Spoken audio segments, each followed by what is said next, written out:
I used to believe that stability was all a woman needed in life. My friends chased the tall, flashy guys with tattoos and fast cars, and I told myself I was smarter than that. I picked the man who was steady, predictable, the type of man who showed up when he said he would, who kept his promises, who never forgot birthdays or anniversaries. Eric was not the kind of guy who turned heads when he walked into a room. He was short, slightly balding at 32, and more comfortable in khakis than jeans. But he loved me like I was the best thing that had ever happened to him, and for a while, I convinced myself that was enough. When he proposed, I said yes with a smile plastered on my face, but deep down, my heart wasn't racing. It wasn't fireworks or butterflies. It was relief. Relief that I wouldn't be the only single girl in my group anymore. Relief that I wouldn't have to keep downloading and deleting dating apps. Relief that I had someone safe, someone who wouldn't hurt me. But that relief came with a hidden cost. The minute the ring was on my finger, I started to crave something else. The rush of being desired, of being noticed. Eric adored me, yes, but sometimes his love felt too easy. Too secure. Like a blanket I couldn't kick off. And that's when I made my first mistake. It was Nate, my coworker, who lit the match. We had an office happy hour one Friday.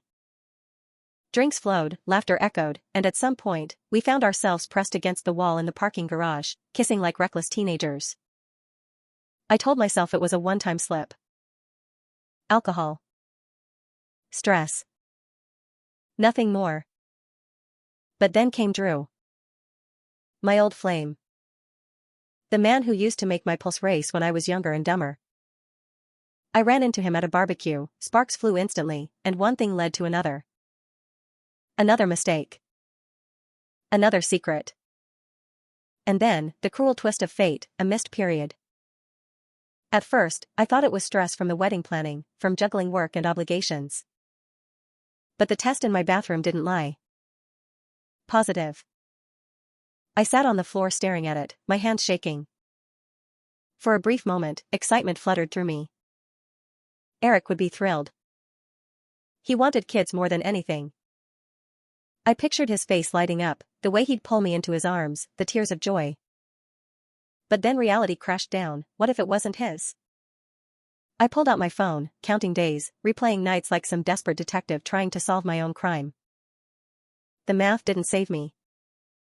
The timing lined up too perfectly. The baby could belong to Eric.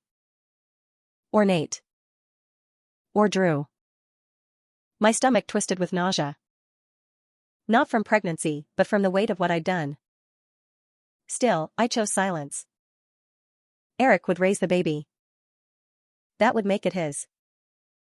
End of story. When I told him, his reaction almost broke me. His eyes filled with tears. He picked me up and spun me around like we were in some cheesy rom-com. He pressed his forehead to mine and whispered, "We're going to be amazing parents." In that moment, I almost believed my own lie. I let myself picture a life where the truth never surfaced. Where Eric's love was strong enough to bury everything. But secrets rot, and mine didn't take long. It happened one Tuesday evening.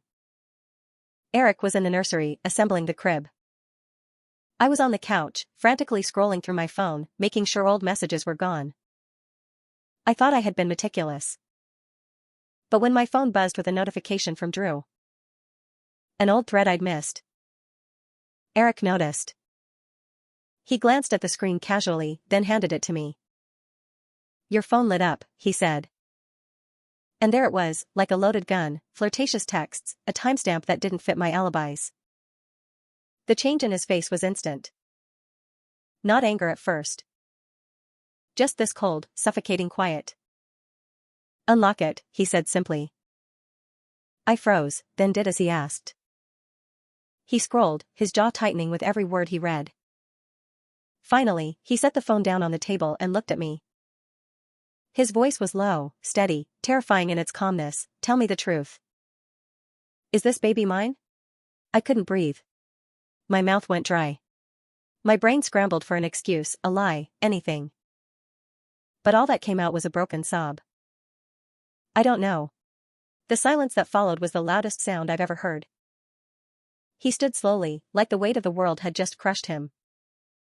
He walked into the bedroom, grabbed a duffel bag, and began packing. I panicked.